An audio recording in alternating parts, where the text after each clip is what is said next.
Hello, Landon here from Solitary Gems. Today we are going to be polishing up this piece of amber. This is Baltic amber, specifically from Poland. Um, Unfortunately though, this piece is broken. It was originally one big piece, but it is now three individual pieces. But today we are going to be focusing on this one large piece, um, and turn it into a beautiful gem. So this is a relatively good quality piece of amber, quite clear. Some other stuff and natural organic stuff and material within the stone. I'm planning to keep some of it, just to, show that it's more authentic.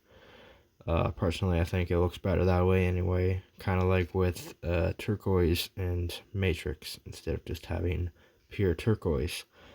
Um, I will be using just plain 80 grit sandpaper that you can get at your local hardware store. And then I'll be using two different sanding sponges to round and smooth the edges better. And then just basically hand polishing it with a cloth, no special polishing compounds or anything. You can easily do this from home. So yeah, you can actually find some pretty cheap amber online. I got mine off of Etsy, so yeah, let's get into this. So basically it's just a lot of grinding, you know. To start off, you can just do back and forth like this, or even in a circle motion, just to gradually tear down the surface and grind away material. Amber is a relatively soft stone, only like 3 on the Mohs hardness scale, I believe. Correct me if I'm wrong. But yeah, thus meaning, you could polish many amber stones, using the same piece of sanding paper and not have to worry about it being worn down too fast. So, it's pretty great.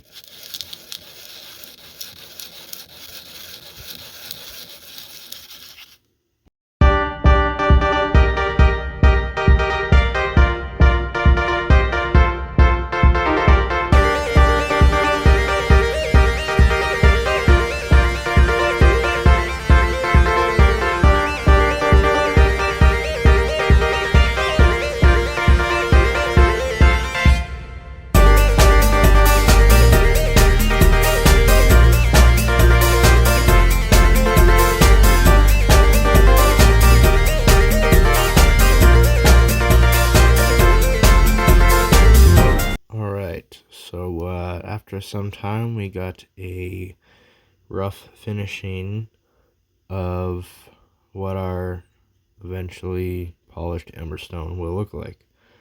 From here on, I usually move on to the next step of just like smoothing out some edges, getting rid of the bevels on the stone with a sanding sponge. I start off with a higher grit sanding sponge and then more fine, to be more gentle and get that really smoothing out and like get rid of any cracks, or not cracks, what am I saying? Scratch marks left by the higher grit sandpaper. So yeah, I had a bit of trouble, a few pieces, like snapping off, cause like the stone does have quite a few natural fractures in it, mainly the more impure and black side, I guess you could say. I'm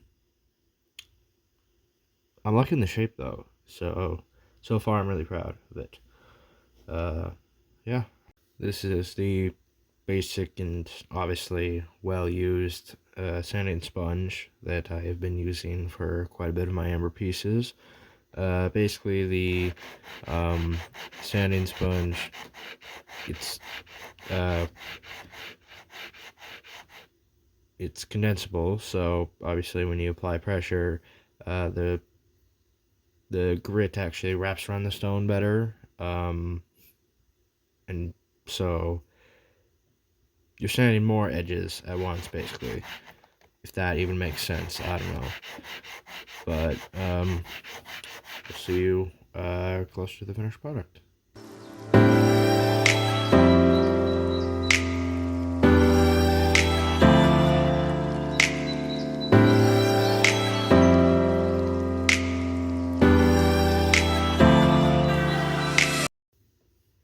Alright, so after the higher grit sanding sponge, the stone is looking a lot better.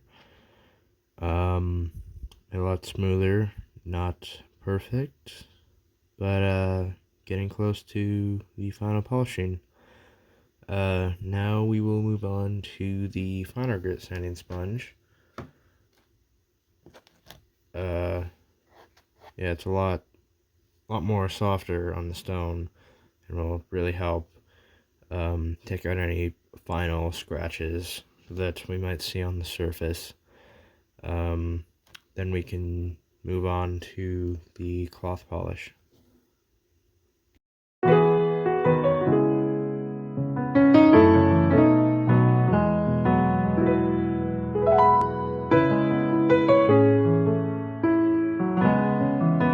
Alright, so one fine sanding sponge session later, and we have a fairly smooth and yet to be polished amber stone. So I got my stone here and a simple microfiber cloth that is ready to polish this thing up. Let's get to it.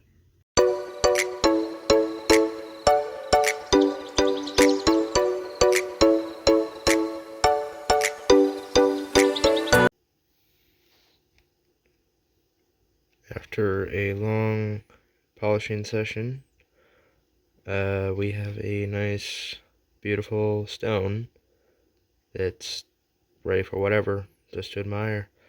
After all the YouTube shorts I have done on polishing amber, along on TikTok and Instagram, I figured I'd do an entire video showcasing the whole process. Now, obviously, this stone is far from perfect, and there's probably a lot of extra steps and time I could take to smoothen out absolutely everything and make it nearly perfect. But, yeah, I hope you enjoyed this video.